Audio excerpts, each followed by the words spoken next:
যদি তোর ডাক শুনে কেউ না আসে তবে একলা চলো রে। হ্যাঁ বন্ধুরা, আপাতত আমার কথা কেউ শুনছে না, তাই আমি একলা চলারই সিদ্ধান্ত নিয়েছি।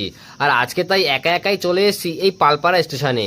আর এর পাশে রয়েছে কিছু বোগেনভেলিয়ার গাছ, এখান থেকে কিছু ডাল নিয়ে নেব। সারাদিন ধরেই বৃষ্টি হচ্ছে, চারা তৈরির এটাই আদর্শ সময়। এই দেখুন কত বোগেনভেলিয়া। আর এখান থেকে কিছু ডাল কেটে আমার ব্যাগে ভরে নিয়েছি।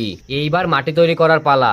এর জন্য নিয়ে নিয়েছি 1 টব লাল বালি, সমপরিমাণ কোকোপিট আর অর্ধেকটা নর্মাল মাটি। এইবার ভালো করে মিশিয়ে নেওয়ার পালা। মেশানো হয়ে গেলে এবার টবে ভরে নেব। আর তারপর হাতের প্রেসারে মাটিগুলিকে নিচের দিকে বসিয়ে দেব, যাতে মাটিগুলি একটু শক্তপোক্ত হয় আর গাছগুলি লাগাতেও বেশ সুবিধা হয়। ঠিক এই একইভাবে পরপর দুটো টবে মাটি ভরে রেডি করে নেব। এই মিডিয়াটিতে অর্ধেকটা বালি দেওয়ার জন্য ড্রেনেজ সিস্টেমটা খুব ভালো হবে, আর অর্ধেকটা কোকোপিট দেওয়ার জন্য জল ধারণ ক্ষমতাও অনেক বেড়ে যাবে। আর এই ধরনের মিডিয়াতে গাছের শিকড় আসার পার্সেন্টেজটা অনেক বেড়ে যায়। যাই হোক, এবার কাটাই ছাটাই করার পালা। প্রথমে গোড়ার দিকটা 60 ডিগ্রি অ্যাঙ্গেলে কেটে নেব, আর তারপরে যত নরম ডাল বেরিয়েছে সেগুলিকে কেটে বাদ দিতে হবে। সঙ্গে যদি অনেক পাতা থাকে সেখান থেকেও কিছু পাতা কেটে বাদ দেওয়া যেতে পারে।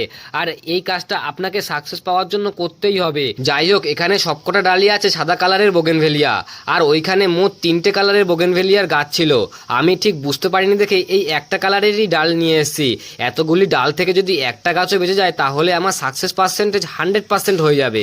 ডালগুলিকে লাগানোর আগে এবার সে আসল কাজটা করে নেব, আর সেটা হচ্ছে এই রুট হরমোন গোড়ায় মাখানো, যেটা গাছগুলি শেকড় বাড়াতে অনেক সাহায্য করবে। আর তারপরে একটা নষ্ট ডাল দিয়ে মাটির মধ্যে অনেকগুলি গর্ত করে নেব, যাতে ডালগুলিকে কোনো প্রবলেম ছাড়াই লাগাতে পারি। এইবার শুধু এই গর্তগুলির মধ্যে গাছগুলিকে লাগিয়ে দেব, আর গোড়ার দিকটা প্রেসার দিয়ে মাটিটাকে একটু শক্ত করে দেব, যাতে গোড়াটা কোনো কারণেই নড়ে না যায়। আবার অনেকে আছে যারা একটা সাদা প্লাস্টিক দিয়ে গাছগুলিকে আইসিইউতে রাখে, কিন্তু আমার কাছে এখন প্লাস্টিক নেই দেখে আমি ওই কাজটা করব না, নর্মাল এইভাবেই রেখে দেবো। সবশেষে দিয়ে দেব প্রয়োজন মতো জল, একটু বেশি হলেও সমস্যা নেই, ড্রেনেজ সিস্টেমটা ভালোই আছে।